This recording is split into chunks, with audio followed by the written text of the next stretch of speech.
আসসালামু আলাইকুম। BD kitchen হোমে সবাইকে স্বাগতম জানাচ্ছি। আজকে আপনাদেরকে চালতার টক বানিয়ে দেখাবো। তো সর্বপ্রথম এখানে আমি একটি পাতিল নিয়েছি। পাতিলে পানি দিয়েছি প্রায় দু কাপের মতো।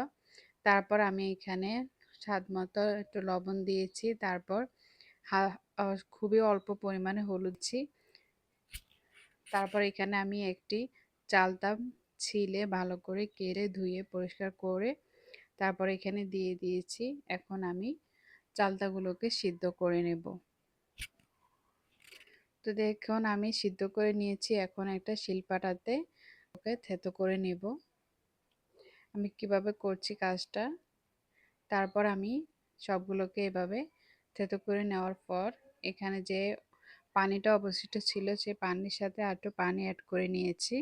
তারপর আমি সবগুলো থেতো করা চালতা দিয়ে দিয়েছি। এখন হাত দিয়ে ভালো করে কচলে নেব যাতে এর টকটা ভালো করে বের হয়।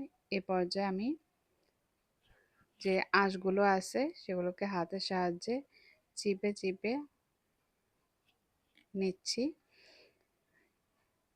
চেষ্টা অংশ নেই আমি ভালো করে উঠিয়ে নিয়েছি। এখন আমি রান্না করে নেব। এখানে আমি পেঁয়াজ দিয়েছি আর একটু স্বাদ মতো লবণ দিয়েছি। তারপর হলুদ দিয়েছি। এখন কাঁচামরিচ দিয়েছি স্বাদ মতো। তারপর একটা টমেটো দিয়েছি।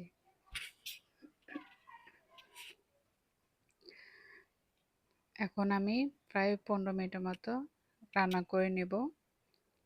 তারপর আমি এক সাইডে রেখে ফোড়ন বানিয়ে নেব। এখানে আমি তেল দিয়েছি। তারপর রসুন দিচ্ছি।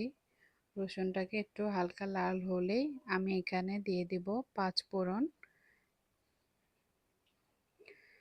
পাঁচফোড়ন দেওয়ার পর আমি এখানে দিয়ে দেব হাফ চামচের মতো জিরা এবং পাঁচফোড়ন অবশ্যই দেওয়ার চেষ্টা করবেন, তাহলে এটার ফ্লেভারটা খুবই বেশি ভালো লাগে, অনেক খেতেও অনেক মজা লাগে। তারপর আমি এখানে ফোড়নটা দিয়ে দেব। এখন দিয়ে দেব ধনেপাতা। ধনেপাতাটা দেওয়ার পর আরও বেশি ভালো লাগে খেতে। এখন আমি তুলে নেব। এই তো হয়ে আমার চালতার টক। ভিডিওটা ভালো লাগলে সাবস্ক্রাইব করবেন এবং ফলো করে পাশে থাকবেন।